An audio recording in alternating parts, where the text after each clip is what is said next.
Welcome back to the Lars Larson Show. Glad to be with you and glad to take your phone calls and your emails. By the way, the Twitter poll is at Lars Larson Show on Twitter, larslarson.com on the web.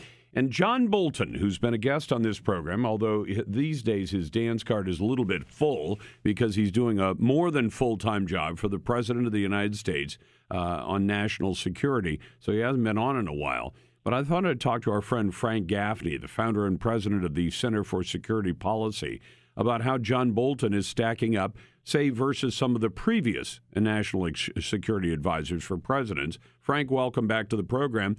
I like the job that John Bolton has been doing, although I've noticed some critics say that there are times where it sounds as though he's saying a different message than his boss is saying.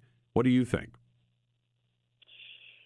I think what John Bolton has done has been nothing short of extraordinary, Lars. I think he has brought, in support of President Trump's policies of peace through restraint,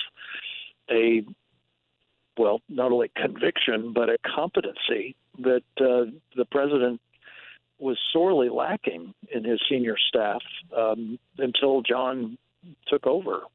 I think that the fact is, what he has said, how he has said it, when he has said it, has clearly been aligned with the president's overall direction and supportive of it. I don't think there's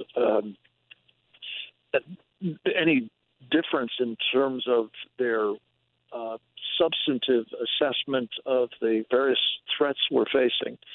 And there have been a couple of occasions, to be sure, where the emphasis that John has placed on certain things is a little different than the emphasis that the president sometimes places on them. But I think the overall trajectory of American foreign policy is being directed by this president and faithfully executed by his national security advisor, John Bolton. I mean, is it necessarily a bad idea if there's a little bit of creative tension going on? I work with three great producers, and there are times where they'll come to me and say, I think this is a really good story. And I say, well, I'm not convinced yet. And they pull me in that direction a little bit, and maybe I pull them back in the other direction. If I just had a bunch of producers who walked in and said, whatever you want, whatever you say, those wouldn't be nearly as useful as the team that I have right now. And I'm working on very small issues. If the president is occasionally told by John Bolton, we should go this far, and the president says, no, I'm only going to go this far, okay, there's nothing wrong with that.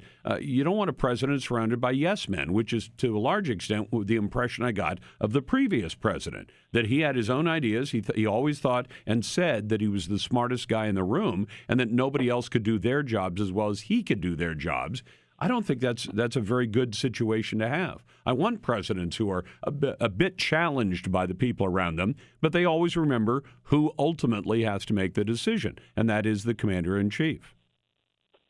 Yeah, and John couldn't be more clear about that. I think in every opportunity, he's made it plain that he regards what he's doing as, the executor, if you will, of the president's direction. And this is what I think this president in particular is accustomed to when he delegates and wants his will, effected. And I'm just very gratified that the president has had the good judgment to bring John into the administration and to clearly rely on him as he has. And I'll tell you one other thing, Lars. This conversation is taking place against the backdrop of clearly a campaign that's being waged by the president's enemies, to get rid of him, as well as domestic.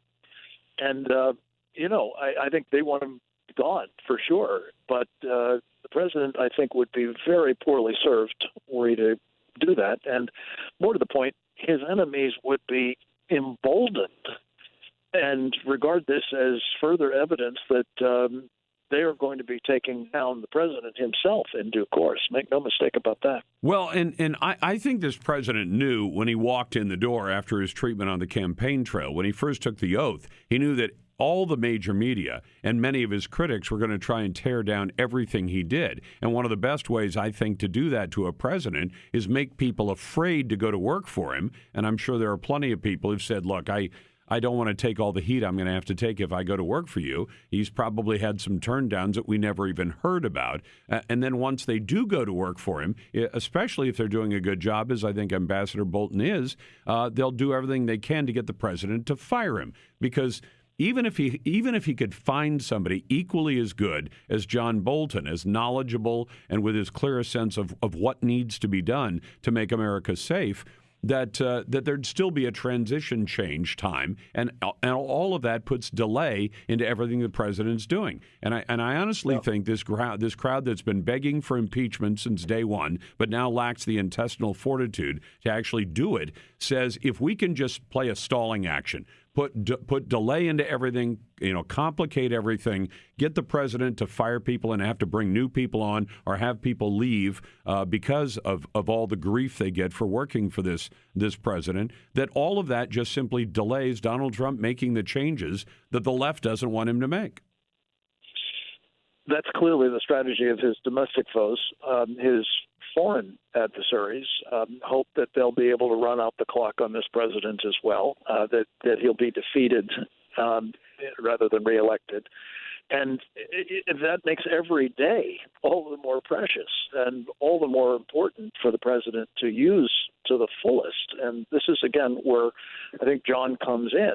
He and to be sure, others on the team, like Pompeo, the Secretary of State, Pat Shanahan, the acting Secretary of Defense, that the president hopes will be confirmed in that job, permanently. But these are first-class professionals, and this president, in this dangerous world we're in, needs all hands on deck, and so does the country. So I think this campaign, I hope, will be seen by the president and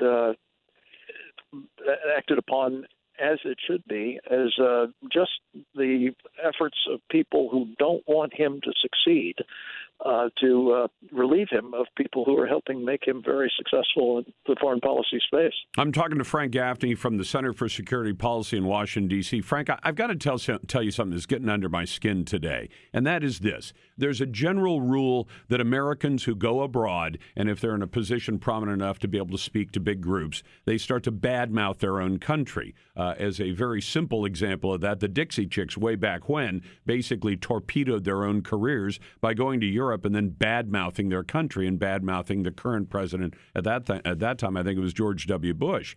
I think the major media is doing something similar. When I see videos coming from Great Britain of massive crowds, thousands of people shouting, "Trump, Trump, we love Trump," I can't even imagine a foreign head of state who would attract that kind of support here in this country on a visit, but Donald Trump does. And then you see the folks at the Chicken Noodle News Network saying, well, most of the protests here are against Donald Trump, and there are people saying they hate Donald Trump. In other words, they're finding a way to criticize their own president because they are, after all, American news organizations. I don't expect them to just be the PR agency for the president, but at least they could report. There are people in Great Britain who say they hate this guy, and there are people in Great Britain who absolutely love the guy and took their time and effort to go out to the streets and protest loudly in favor of President Trump, which is kind of an extraordinary statement about this president. Well, for the rest of us who know it as CNN, I think, Lars, what you've said is this is an outfit that is only an American in part of its operations. It is an international outlet, and that CNN International makes the regular one look like it is Fox News. No doubt. Frank Gaffney from the Center for Security Policy.